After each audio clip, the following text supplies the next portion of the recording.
There is a sickness you may be carrying right now. And the frightening part? You may not even know you have it. No fever, no pain, no visible symptoms. No doctor can diagnose it. You can go to work with it. You can fall in love with it. You can become successful with it. You can smile, laugh, post pictures, and tell everyone you're doing fine. And still be deeply, quietly sick. Soren Kierkegaard had a name for this sickness. He called it despair.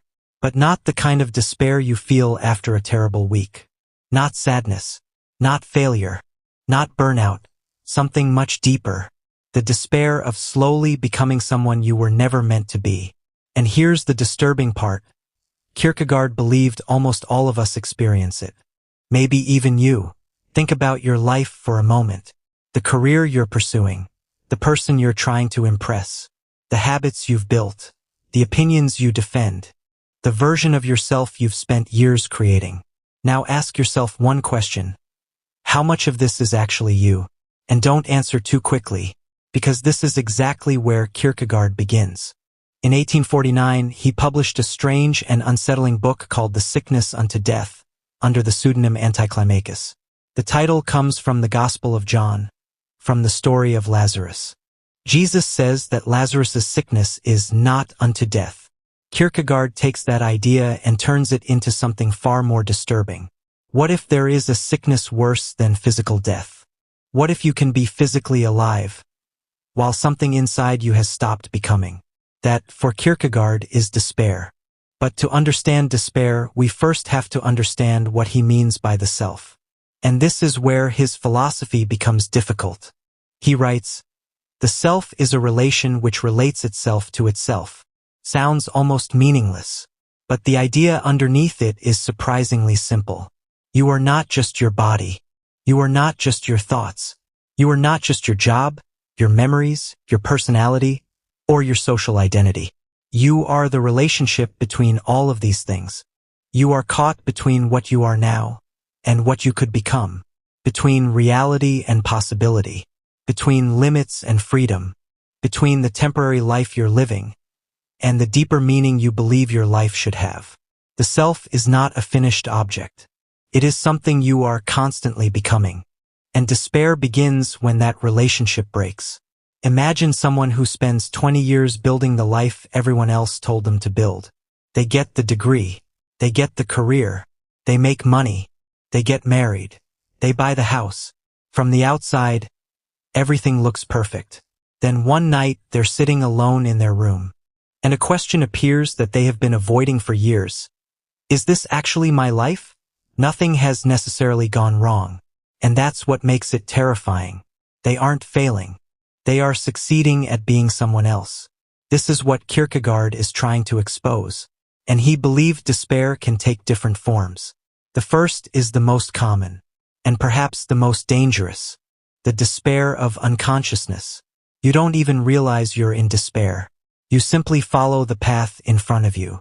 School, career, relationships, money, status, routine. You become whatever your environment rewards you for becoming. And because everyone around you is doing the same thing, it feels normal. You never stop and ask, do I actually want this? Kierkegaard's disturbing point is that ignorance doesn't necessarily make you innocent. Sometimes not knowing yourself is simply another way of avoiding yourself. Then comes the second form, the despair of weakness. Here, you can feel something is wrong. You know there is a gap between the person you are and the person you could become. But changing feels terrifying, because becoming someone new means leaving something behind. The familiar identity, the familiar relationships, the familiar excuses. So you stay. You tell yourself, maybe this is just who I am. I'll change someday. This is probably good enough. And slowly, you learn to live inside a smaller version of yourself. You don't necessarily hate yourself. You simply stop trying to become yourself. And then there is the third kind, the most severe, the despair of defiance. This person knows exactly who they are. They see themselves clearly, but they refuse to accept that they are anything beyond their own control. They say, I will define myself. I don't need anything outside myself. I will become whoever I decide to become. At first, this can look like strength, independence, confidence, freedom. But Kierkegaard sees something darker underneath it. A person can become so determined to create themselves that they refuse to receive themselves. They reject every limit, every dependence, every higher meaning, and eventually, their rebellion becomes another prison. 3 forms of despair. 1, sickness. And here's where Kierkegaard becomes deeply uncomfortable. He doesn't say despair belongs only to miserable people. In fact, some of the happiest-looking people may be hiding it best. Success can hide despair. Confidence can hide despair. Ambition can hide despair. Even perfection can hide despair. You can have thousands of followers and have no idea who you are when the screen goes dark. You can be surrounded by people and still feel completely unknown. You can achieve everything you once wanted and discover that the person who achieved it isn't the person you wanted to become. Kierkegaard wrote, "The biggest danger, that of losing oneself, can pass off in the world as quietly as if it were nothing." Read that again.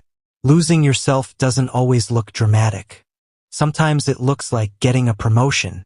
Sometimes it looks like staying in a relationship because you're afraid to leave. Sometimes it looks like saying yes when everything inside you wants to say no. Sometimes it looks like spending years trying to become the person other people will finally approve of. And nobody notices. That's the terrifying part. The world doesn't stop when you lose yourself. Your phone still rings. Your bills still arrive. Your friends still text you. You still go to work. You still laugh. Life continues, even when you've quietly abandoned yourself. So what is the cure? Kierkegaard's answer is not what modern self-help would tell you. He doesn't say, just believe in yourself. He doesn't say, build a better identity. He doesn't say, become more successful, because he believes you cannot create the self entirely by yourself. For Kierkegaard, the self ultimately exists in relationship to something greater than itself, the eternal, God. And this is where his philosophy becomes explicitly religious. The cure for despair is what he calls faith. But faith, for Kierkegaard, isn't simply believing that certain statements are true. It is becoming transparent before God, standing before something greater than yourself, without pretending, without performing, without hiding behind success, without pretending you're stronger than you are, and accepting yourself as you actually are. Broken, limited, incomplete, still becoming. Because perhaps despair begins when you say, I refuse to be the person I am. And faith begins when you can finally say, this is who I am, and I will begin here, not because you are finished, but because you are willing to become. And maybe that's why Kierkegaard called it the sickness unto death. Because the sickness isn't simply sadness. It is a life that never becomes fully lived. A self that is constantly postponed. A person who spends their entire existence being almost themselves, but never quite arriving. And maybe that's the question Kierkegaard leaves us with. Not, are you successful? Not, are you happy? Not even, are you loved? But something far more uncomfortable. Are you actually yourself? Because you can lose your money and rebuild it. You can lose your career and start again. You can lose almost everything the world gives you. But if you lose yourself, you may not even notice. And perhaps the most frightening thing is this.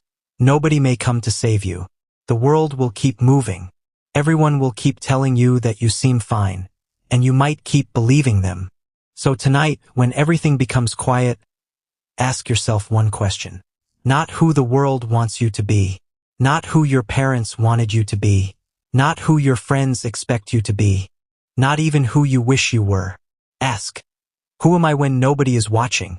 And if you don't know the answer, perhaps that's not the end. Perhaps that's where the real journey begins.